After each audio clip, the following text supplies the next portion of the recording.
नमस्कार। एक बार फिर हम एक नया विषय लेकर आपके पास आ रहे हैं। बुखार जो सामान्यतः हर व्यक्ति को हर सीजन में होता है और वह उसमें परेशान हो जाता है कि यह बुखार डेंगू का है, मलेरिया का है या सादा वायरल है। और इसमें हम लोग कई बार कंफ्यूज होकर डॉक्टर के पास नहीं जाते हैं, कई बार घर पर ही मेडिसिन ले लेते हैं। तो यह सब आपकी जानकारी और आपकी जो समस्याएं हैं इसका समाधान ढूंढने का प्रयास हम आज करेंगे। हमारे साथ है इस विषय पर चर्चा करने के लिए फैमिली फिजिशियन डॉक्टर गिरधर हेड़ा सर, जो पिछले 50 वर्षों से फैमिली फिजिशियन के रूप में काम कर रहे हैं। तो हम इनसे जानने का प्रयास करेंगे कि बुखार क्या होता है, बुखार क्यों आता है और बुखार कितने प्रकार का होता है। नमस्कार। बहुत अच्छा सवाल पूछा प्रवीण आपने। ये मेरे क्लिनिक में मुझे रोज ही सभी मरीजों को समझाते रहना पड़ता है। काफ़ी लोग कहते हैं डॉक्टर साहब मेरे को बुखार जैसा लगता है, किंतु मेरी माँ बोलती कि तेरे को बुखार नहीं है। मुझे बुखार जैसा लगता है लेकिन थर्मामीटर में आता नहीं है। तो मैंने क्या करना चाहिए? देखिए, बुखार और हरारत दो अलग अलग चीज़ें हैं। अगर आपके शरीर का नमक, शक्कर, पानी कम हो गया है, आप बाहर से घूम फिर कर थके हारे या घर में आ रहे हैं, तो आपको हरारत लगेगी क्योंकि आपको पानी, नमक, शक्कर की जरूरत है।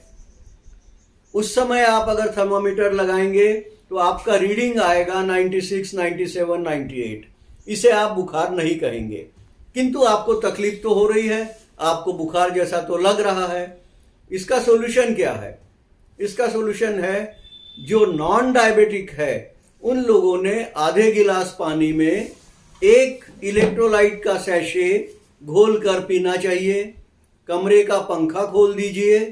शरीर के ऊपर ब्लैंकेट, चादर, गर्म कपड़े कुछ लिए हुए है तो उसे उतार दीजिए। आप पंखा शुरू रखे, 10 मिनट होने दीजिए। फिर बगल का टेम्परेचर चेक करिए। ख्याल रखिए, बगल का, मुंह का नहीं। मुंह का टेम्परेचर चेक करना आइडियल तरीका है, किंतु थर्मोमीटर प्रॉपरली हर बार स्टरलाइज करना डिफिकल्ट होता है। जॉइंट परिवार में एक ही थर्मामीटर 4 लोग इस्तेमाल कर सकते हैं। अलग अलग समय की अलग अलग बीमारियां होती है तो इन्फेक्शन ट्रांसफर हो सकता है। फिर आप बगल को ड्राई कीजिए, बगल में 1.5 या 2 मिनट थर्मामीटर लगाइए और टेम्परेचर देखिए कितना आ रहा है करके। अगर टेम्परेचर आ रहा है उसमें 99.5, तो आप बिल्कुल बॉदर मत कीजिए, कोई टेंशन मत लीजिए। आधा ग्लास इलेक्ट्रॉल का पानी एक बार और दीजिए, 10 मिनट बाद बुखार देखिए। अगर ये 99.5, 150 एक की तरफ जा रहा है तो आप सिंपल पैरासीटामोल की गोली ले सकते हैं। पैरासीटामोल के गोली का डोज होता है 15 मिलीग्राम पर केजी बॉडी वेट। उससे भी असर आने के लिए आपको 15-20 मिनट देने पड़ते हैं, किंतु हड़कंपी में पेशेंस न रहने की वजह से आप तुरंत बुखार चेक करते हैं और एकदम डबल पावर की दूसरी कोई स्ट्रांग गोली खा लेते हैं, जो आपको एसिडिटी देती है, पसीना बनाती है, आपका फीवर डाउन हो जाता है। आपको लगता है दूसरी गोली ने जल्दी काम किया, जबकि काम पहली ही गोली का है।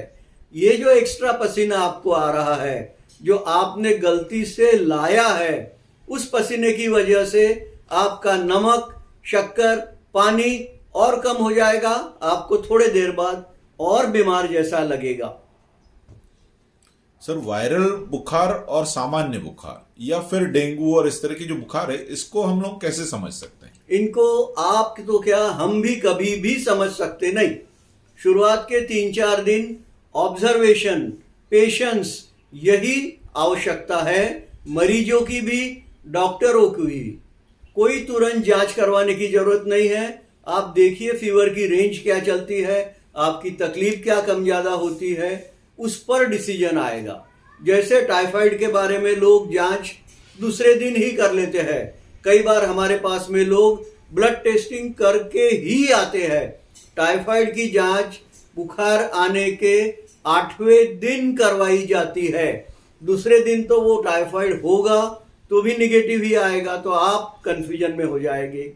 वायरल इन्फेक्शन के बारे में कोई जानकारी किसी को भी अच्छे से नहीं है। अभी हमने डेंगू देख लिया है, कोविड देख लिया था, हमारी समझ में आ गया है हम अज्ञानी है इन बातों के मामले में। हमने ये एक्सेप्ट कर लेना चाहिए और जो लक्षण है उसकी ट्रीटमेंट करना चाहिए। Just see that the patient is comfortable. पहले डायग्नोसिस नहीं, पहले मरीज को कंफर्टेबल कीजिए, उसके बाद आगे बढ़िए।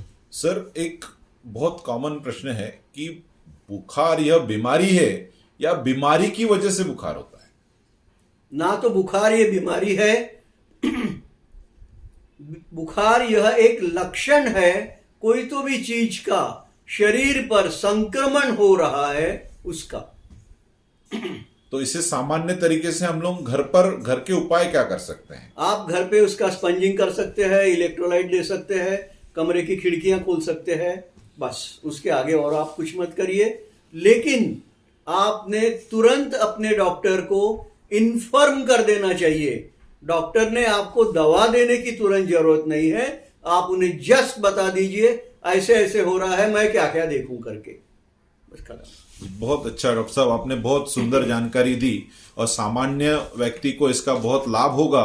निश्चित तौर पर इस वीडियो का सामान्य व्यक्ति सुनकर घबराएंगे नहीं और अपने जीवन में अपने डॉक्टर से, फैमिली फिजिशियन से संपर्क में रहेंगे। यह बहुत अच्छी जानकारी आपने दी, इसके लिए आपका बहुत बहुत धन्यवाद। नमस्कार, फिर मिलेंगे अगला विषय लेकर, तब तक के लिए नमस्कार।